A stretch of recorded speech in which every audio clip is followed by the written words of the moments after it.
Eu nasci e cresci em Israel,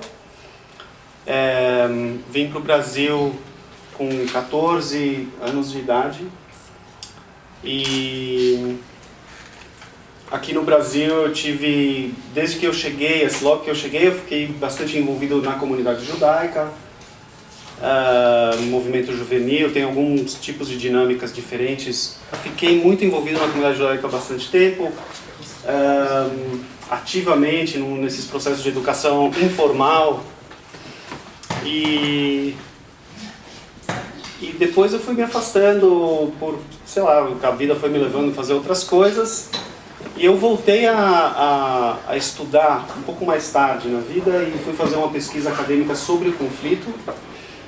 Isso me levou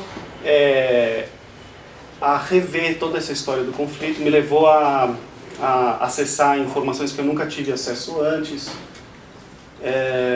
na esfera judaica, nem em Israel, nem aqui no Brasil. Foi muito surpreendente esse encontro com essas informações, que não são ensinadas em nenhum espaço, e são informações que vinham de fontes muito confiáveis, enfim, pesquisadores, historiadores, judeus, israelenses, que estavam trazendo seus achados baseados em arquivos que tinham até os anos 70, tinham sido arquivos secretos, enfim, foram revelados, e aquilo meio que revelou uma outra história, muito diferente da história da versão oficial nacional. E aquilo me fez questionar muitas coisas, me levou meio que num processo de crise de identidade, e foi uma coisa muito difícil para mim, e me levou a começar a buscar formas de manifestar algum tipo de intervenção. Eu fiz isso de formas diferentes, algumas formas de ativismo, comecei a pesquisar também academicamente mais. Fui fazer um mestrado em relações internacionais, focado em estudos de paz e resolução de conflitos.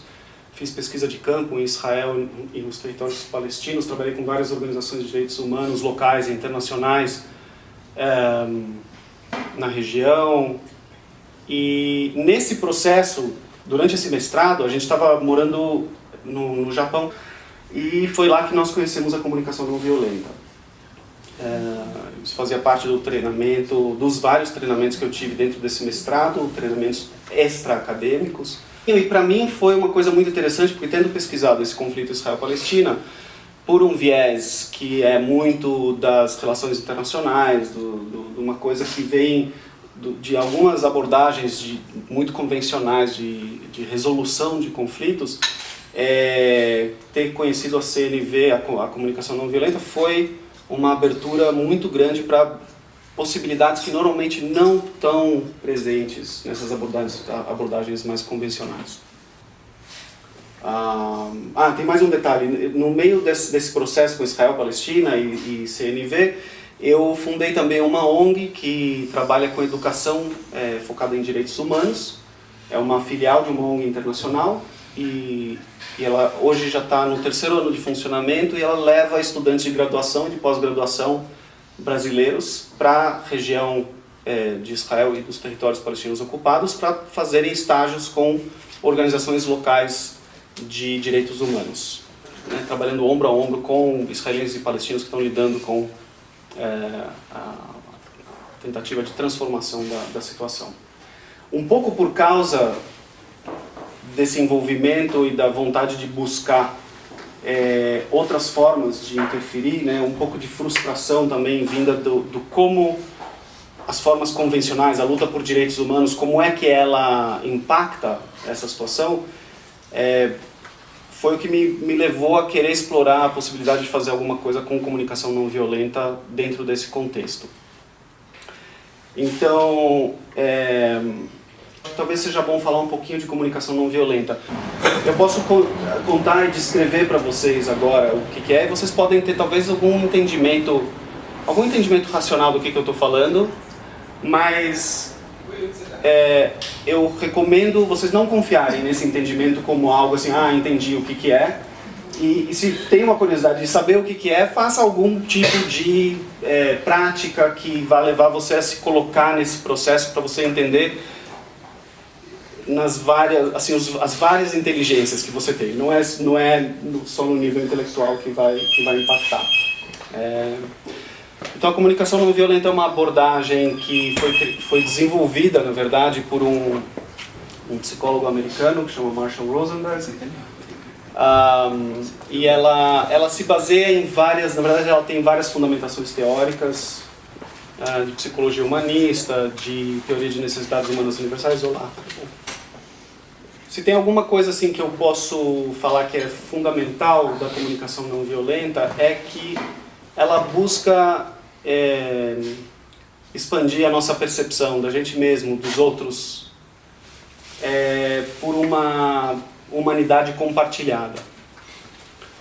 Conseguir acessar de uma forma muito prática, muito palpável, muito prática,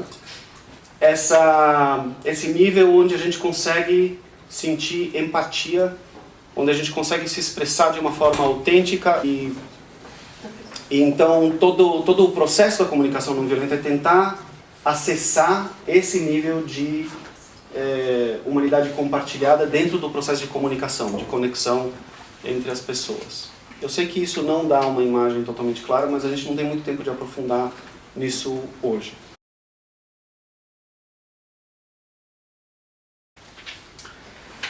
Então vamos passar para o encontro, que é o principal. A característica desse tipo de trabalho, ela não tem,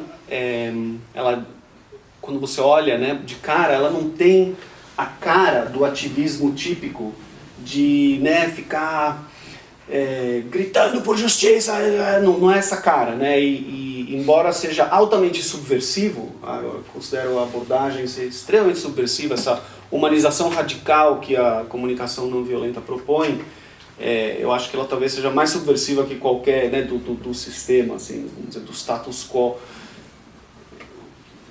Então eu considero ser mais subversiva do que qualquer uma dessas atividades mais fortes, mas a gente não sabia se as pessoas iam dar a chance para poder ver isso, e é necessário que as pessoas façam isso, né? Porque não é o chamar, né? Não é o que chama assim de cara, né? Teve várias dinâmicas muito interessantes que aconteceram, que aquele espaço proporciona para pessoas que normalmente não têm possibilidade de ter. Por exemplo, alguns palestinos nunca tinham tido contato com um israelense que não estivesse de uniforme e carregando uma metralhadora. E aquilo foi a primeira vez que aquilo aconteceu para vários palestinos que estavam ali. Eu noto que existe uma surpresa de saber que uma pessoa como eu, que sou judeu, israelense, sou ativista super crítico de Israel e que eles não sabiam que isso existe. Muito apoiador da luta palestina e tal. Então, isso ficava, né, toda hora pipocando, né, aparecendo. Para vários israelenses também aconteceu a primeira vez ter contato direto com um palestino de uma forma horizontal.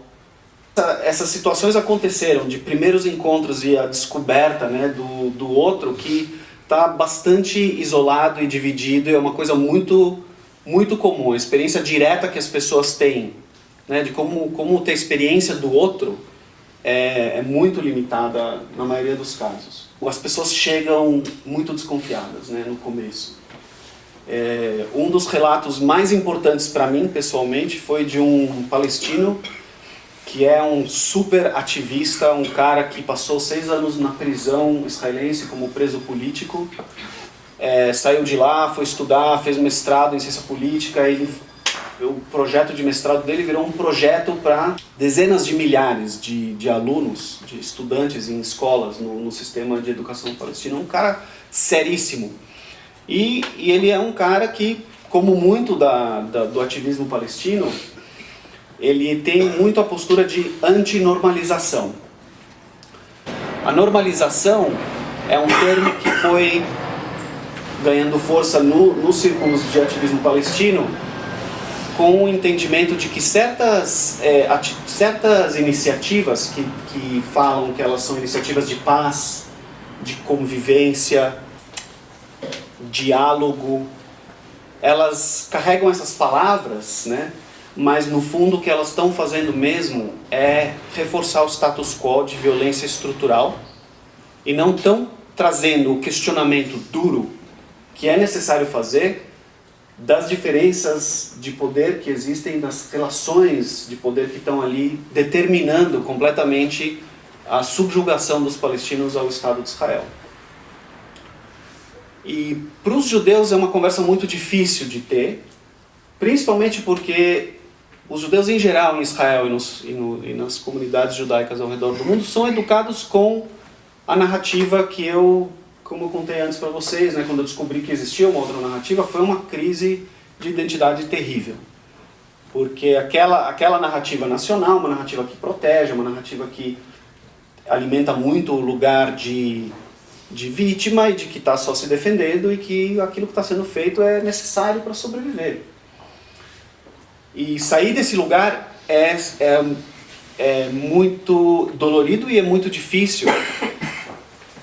E esse é talvez um dos pontos que eu vejo que o ativismo comum, convencional, de direitos humanos, do discurso do certo e errado e da punição, ela não facilita muito para as pessoas poderem sair dali. Eu vejo que a comunicação não violenta, ela é capaz de lidar com a conversa difícil, de criar um espaço para conter a conversa difícil, sem que as pessoas que vão ter que sair desse lugar de vítima e meio que se atribuir mais responsabilidade na situação, sem que elas sintam que isso vai significar o fim delas. E que é isso que acontece muitas vezes com os judeus que se deparam com essas discussões. A sensação é que a conversa está levando para um lugar que vai me roubar da minha legitimidade, da minha existência. Então, a conversa fica muito difícil, né, de acontecer. Ela fica muito... As pessoas se sentem muito encurraladas. Então é por isso que eu vejo a necessidade de... eu vejo o benefício de tentar integrar a comunicação não violenta nesse processo, né? De possibilitar uma outra maneira de conter isso, de dar espaço para essa conversa acontecer e, ao mesmo tempo, que todos que precisam participar dessa conversa participem.